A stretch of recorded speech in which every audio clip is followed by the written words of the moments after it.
and welcome to Tochnyi Weekly, the show that gets behind the headlines to discuss the Russian invasion of Ukraine. If you could, please do like the stream and subscribe to Tochnyi for future updates from us. We have an excellent broadcast for you guys today. First, I will be presenting the news. That will be followed by the German aid to Ukraine report, and that will be followed up by a report from Brendan on some Russian war crimes that have been happening, and then that will be followed by a report from Vassal in Dnipro, where there have been numerous Russian strikes, most recently one against a hospital. So we wanted to discuss that a little bit. So without any further delay, I'll go ahead and start the news.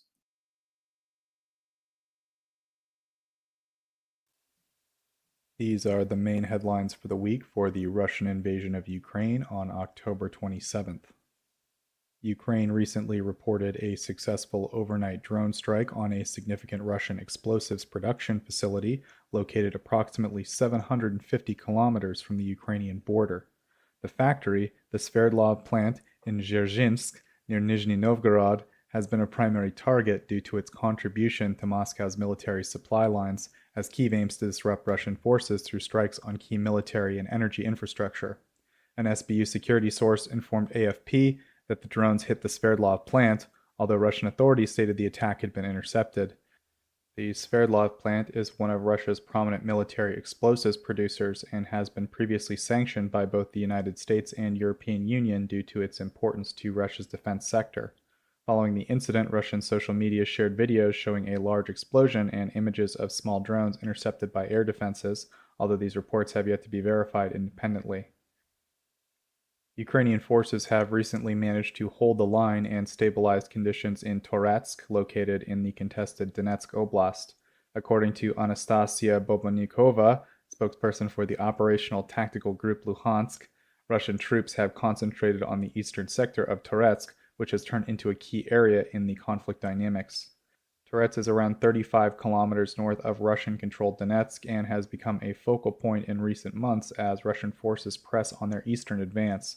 Russian attacks on this front appear to have tapered somewhat, a potential indication of a brief Russian pause, possibly aimed at reinforcing troops, restocking supplies, and repositioning their assets. Earlier reports suggested that approximately 40 to 50% of Toretsk was under Ukrainian control as of October 11th, with Russian forces occupying the remainder. Heavy fighting has reportedly taken place at close quarters, especially along Centralna Street, the main thoroughfare, where Russian troops have concentrated their eastern approach. Ukraine recently captured an undamaged Russian Lancet drone, which will be handed over to AI Petri SV, a developer of advanced cyber defense and electronic warfare systems.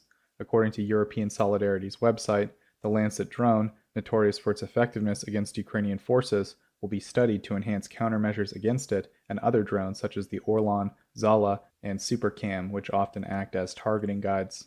The captured drone is a rare acquisition for Ukrainian sources, secured by intelligence officers and troops focused on countering technical threats.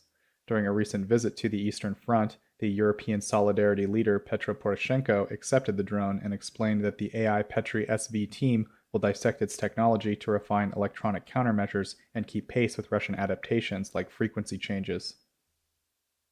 The Biden administration recently assessed that a number of North Korean troops may be headed to Russia's Kursk region to support Moscow in countering Ukraine's ongoing offensive in the area. A U.S. official shared that while there's no confirmation from South Korean reports that these troops will engage directly in combat, the contingent, expected to be in the thousands, could soon be assigned to active roles, according to the Wall Street Journal. National Security spokesperson John Kirby also commented on the matter, stating that some North Korean troops stationed at training facilities in Russia's eastern territories may be dispatched to Kursk, although the specifics of their role remain uncertain. This would represent the first public acknowledgement from the U.S. regarding the likelihood of North Korean forces in Kursk. The information follows a recent update from Ukrainian military intelligence suggesting that the first group of North Korean soldiers trained in Russia may have already arrived in Kursk. Originally, U.S. estimates placed the number of North Korean trainees in Russia at about 3,000, but Kirby indicated the figure may have risen. South Korean intelligence recently projected that the count could reach as many as 10,000 North Korean personnel in Russia by December. Ukraine's cabinet of ministers has approved a plan to establish a reserve of materials specifically for building fortifications and other military engineering structures. Taras Melnichuk, a government representative in parliament, shared that the move is intended to facilitate the rapid construction of defensive infrastructure when required. The newly approved process encompasses the acquisition, storage, and regulated use of the materials under martial law conditions. The Prime Minister highlighted that the reserve will enable swift deployment of fortifications based on the needs identified by the Ukrainian military. The material stockpile is seen as essential for responsive construction efforts in areas requiring immediate defense measures. Over the past 2 years, satellite imagery has revealed significant construction activity at a closed Russian facility near Sergei Posad 6, a site associated with former Soviet biolaboratories. The expansion, documented by images from Google Earth, Maxar, and Planet Labs, began around May 2022, shortly after Russia's invasion of Ukraine. The work includes substantial renovations to an older Soviet lab and the foundation of 10 new buildings, some of which exhibit design features consistent with high-security laboratories handling hazardous pathogens, according to the Washington Post. The observed site enhancements, alongside recent comments by Russian defense officials on strengthening biological threat responses, have led some U.S. defense experts to interpret the developments as a potential message of strategic readiness amid heightened geopolitical tensions. The new infrastructure includes an unusual amount of air handling equipment in 4 buildings, indicative of high containment laboratories, as well as a facility with tall exhaust pipes that experts suspect functions as an independent power plant. Photos from April and May 2023 show an underground tunnel being built to connect this power source to the main laboratory complex. Further images suggest a compartmentalized internal layout in one building, matching specifications for maximum containment setups commonly found in top-level biosafety labs. A Russian newspaper in April 2024 said that the site's new research cluster, including multiple laboratory buildings, is on track for completion by the end of the year. Up next is aid and economy. Norway has pledged 1.1 billion Norwegian kroner, which is 105 million US dollars, through the United Nations Development Program to help Ukraine rebuild its energy infrastructure. These funds will support the installation of solar panels in vital public institutions, including schools and hospitals, and in areas heavily impacted by the energy crisis. This initiative, part of an expanded partnership between UNDP and Norway, is set to increase Ukraine's power grid capacity by 80 megawatts for the coming winter, helping to alleviate some of the critical energy shortages in Ukraine. The UNDP Energy Recovery Program will focus on providing heat and water to over 1 million people and industrial consumers, particularly through renewable solutions like solar panels for essential facilities. According to the UNDP resident representative in Ukraine, restoring energy infrastructure is urgent for Ukrainians, especially in densely populated cities where residents depend on centralized heating and water systems. UNDP's multi-year energy program is funded by various international donors and is designed around 2 core priorities: the immediate restoration of critical energy infrastructure and the longer-term transition to sustainable green energy sources. Before the war, Ukraine's 1,500 power plants provided 59 gigawatts of electricity, significantly surpassing the country's 22 gigawatt demand. However, extensive damage from attacks and occupation has led to a loss of 42 gigawatts, reducing Ukraine's operational capacity to 17. The United States recently announced a new $400 million military aid package for Ukraine, as confirmed by U.S. Defense Secretary Lloyd Austin during an unannounced visit to Kyiv on October 21st. The support package includes key defense systems and weaponry, notably HIMARS, TOW missiles, M113 armored personnel carriers, Javelin and AT-4 anti-armor systems. Additionally, the U.S. will supply artillery rounds for 155mm and 105mm artillery and mortar systems, including 60, 81mm, and 120mm rounds. During his visit, Secretary Austin stated that he engaged with Ukrainian leaders about ongoing support amid the evolving U.S. political landscape. The Pentagon emphasized that the latest package builds on previous assistance, offering Ukraine a wide range of heavy and light weaponry to combat the Russian invasion. Canada has announced a new military assistance package for Ukraine valued at 64.8 million Canadian dollars, which is 47 million US dollars. The support package is confirmed by Ukraine's Ministry of Defense and includes small arms ammunition, personal protective gear, military uniforms for women, and drones. Canada will also fund the training of Ukrainian soldiers and contribute to the IT Capability Coalition to enhance Ukraine's digital defense. The assistance is part of a broader 500 million Canadian dollar military support commitment made by Prime Minister Justin Trudeau in July. Defense Minister Bill Blair emphasized the importance of the aid and highlighted Canada's commitment to supporting Ukraine's defense. Canadian officials also mentioned plans to supply Ukraine with an advanced NASAMS air defense system, which is expected to be delivered early next year. France is preparing to deliver the first batch of Mirage 2005F fighter jets to Ukraine, with 3 aircraft scheduled for arrival in the first quarter of 2025. The batch is part of a larger commitment of 12 to 20 Mirage 2005Fs, which will be supplied under France's military aid program.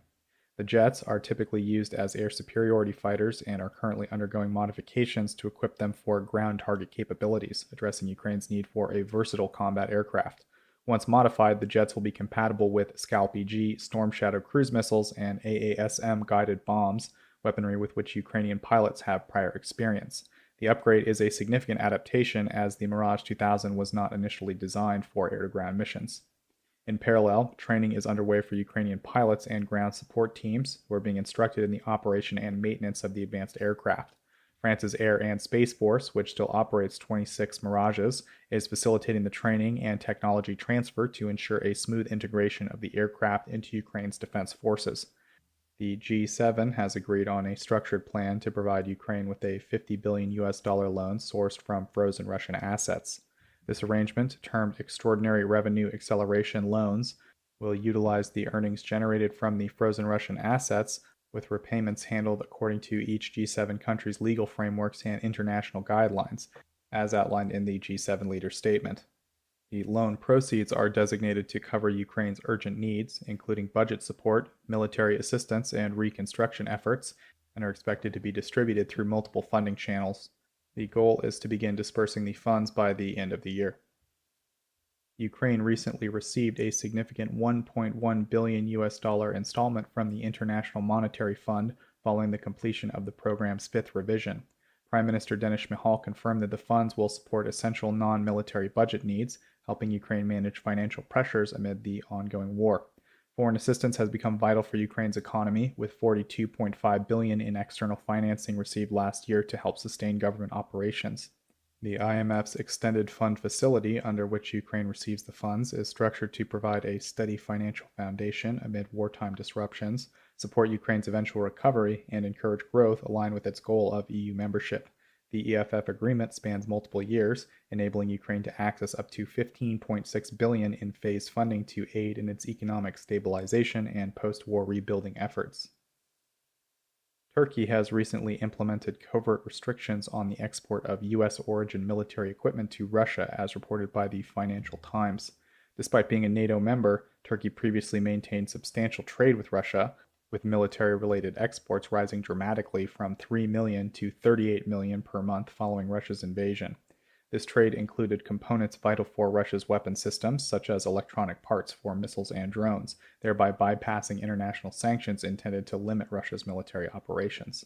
The restrictions involve a recent adjustment to Turkey's customs system, which now blocks the export of over 40 categories of U.S. origin items deemed critical for Russia's military capabilities. The list, compiled jointly by the US, UK, EU, and Japan, includes essential components like microchips and remote control systems used in Russian missiles and drones. Turkish banks have scaled back transactions with Russian banks this year, reacting to US sanctions on creditors processing Russian payments. Bloomberg reported in April that Turkish-Russian trade volumes significantly declined as a result of the sanctions. According to Turkey's Ministry of Trade, Turkish exports to Russia dropped by 1/3 in the first quarter of the year compared to the same period the previous year, with notable declines in machine tools, electronic motors, and pumps. Russian users have reported difficulties in accessing NVIDIA's website to download driver updates for GeForce graphics cards, according to the Moscow Times. When attempting to download updated drivers, users encounter an access denial message attributed to the Edgecast WAF firewall. The issue also affects downloads via NVIDIA's graphics card app, as confirmed by tech publication DTF. The restrictions seem to apply in both Russia and Belarus, although users have been able to bypass the block by using VPNs. NVIDIA has not provided any official statement regarding the situation. NVIDIA, known for its role in producing high-performance video cards and microchips, has emerged as a major player in artificial intelligence. Finally, we have international relations. Yemen's Houthi militants have reportedly been using Russian satellite data to assist in their attacks on ships in the Red Sea, according to the Wall Street Journal. Since Israel's 2023 ground invasion of Gaza, the Houthis, an Iran-backed group, have escalated their targeting of Western vessels in the region. Sources indicate that the satellite data, which enables greater targeting accuracy, was transferred to the Houthis by Iran's Islamic Revolutionary Guard Corps. And last item this week, His Beatitude Sviatoslav Sviatchuk, the leader of the Ukrainian Greek Catholic Church, met with Ecumenical Patriarch Bartholomew at the Fanar in Istanbul on October 25th. Their discussions included Ukraine's recent legislative actions aimed at preventing the militarization of religion by Russia, a significant concern given the political influence of religious institutions in the region. The meeting also focused on enhancing the relationship between the Ukrainian Greek Catholic Church and the Patriarchate of Constantinople. Both leaders expressed a commitment to fostering closer collaboration and advancing ecumenical dialogue, particularly in light of the upcoming 1700th anniversary of the Council of Nicaea. The event coincides with plans for Pope Francis and Patriarch Bartholomew to meet in Nicaea. During the meeting, Patriarch Bartholomew reaffirmed his support for Ukraine by offering prayers for the Ukrainian people and giving his archpastoral blessing. In a symbolic gesture, His Beatitude Sviatoslav presented Patriarch Bartholomew with a fragment of a Russian drone that had been downed over Kyiv's patriarchal cathedral. And that wraps up the major headlines for this week, so we'll move to the next segment.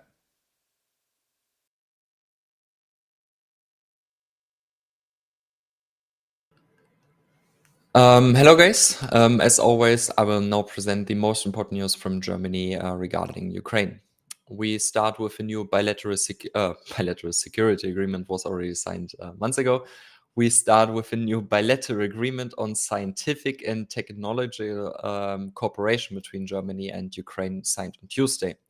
One of the goals of the new bilateral agreement is to strengthen the scientific potential and research cooperation between Germany and Ukraine, with the overall goal of supporting the reconstruction of Ukraine in the scientific sector and making Ukraine a strong European partner in the field of research and education. Germany is currently investing over 100 million euros since 2022 and until 2029. As the last news item of this week, on Wednesday, Germany and the UK signed a new defense agreement, the so-called Trinity House Agreement, that sets the course for a closer cooperation between the two countries. As part of this agreement, it was made public that both countries are working on providing the possibility that the 6 Westland Sea King Mk-41 helicopters Germany has pledged to Ukraine could be equipped with modern missiles. This is most likely based on the joint understanding that was published in April. There it has already been agreed that so Germany and the UK, would cooperate on the support of Ukrainian helicopters, including armament, maintenance, and training. There are no further details known yet, but I will keep you updated and when I have more details to share. And hopefully it's muted. Yeah, it's muted. Perfect. And for the video of the week, I want to show you a recent assault on an enemy tree line in the Kursk region carried out by the 225th Separate Assault Battalion with German-delivered Marder 1F3 IFVs. Very rare footage, actually. I doubt we have seen very much footage of the Marders in general, like during actual assaults. There's plenty of footage during training exercises and plenty of image during training exercises, but actual assaults, even in the POV perspective, is quite rare, actually. During the assault, as you can see, the IFVs came under heavy fire by RPGs and FPVs, but managed to return to safety without any damage. And yeah, that's it for my segment. And just finish watching the video if you want to, and then back to you, Joseph.